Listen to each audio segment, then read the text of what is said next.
How do you cook salmon? How do I cook salmon? I cook salmon many ways, but how do I cook my leftover salmon? My leftover salmon, I usually take the bits and pieces, break them into a bowl. Then we add a little bit of green onion, some eggs, some panko. If you have cilantro, whatever's in your refrigerator case at the time, it doesn't have to be specific. Mix it up in a bowl, patty it up, put it in a fry pan on your stove, and your leftovers will become salmon cakes or salmon burgers. Can you freeze that? You absolutely. We do, my gal and I, we do it all the time. We're very forward in preparation. So what we like to do is like the last 2 weeks have been berries in Alaska. So we've been making blueberries and cloudberries, salmon berry jam, all that kind of stuff. So yes, you can definitely freeze them. Salmon are meant to be in the Atlantic, not in the Pacific.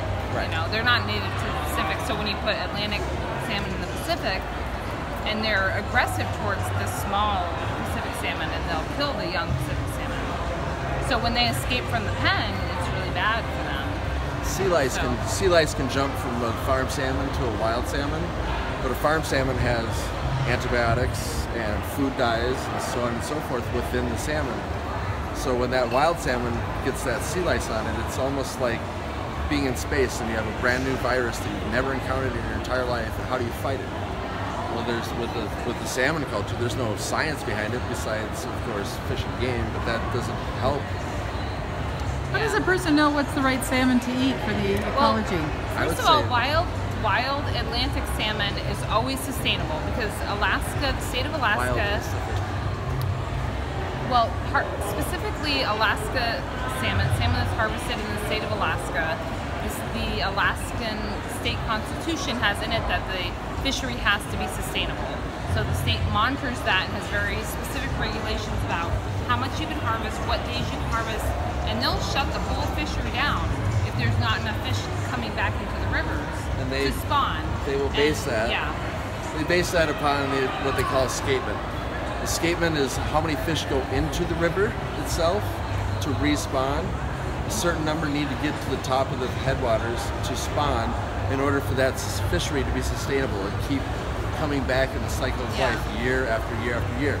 Yeah. So by taking fish tickets from sport fishermen and commercial fishermen, set net sites in a smaller base, and turning those in daily, the fishing game is able to count the fish in the sonar coming through the river.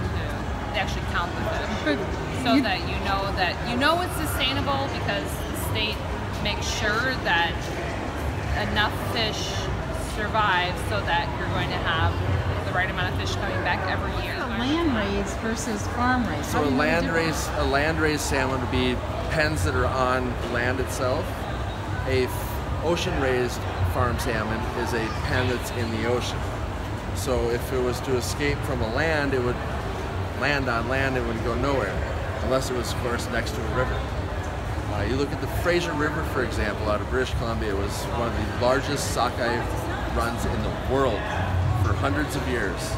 There are now 30 pens at the mouth of the river that are farm-raised pens. So if those were to implode like others that have in Prince William Sound, or in Puget Sound, at British Columbia, Vancouver, so on and so forth over the last 3 to 5 years, it could effectively and without a doubt over time kill off the wild Alaskan runs of salmon of Alaska.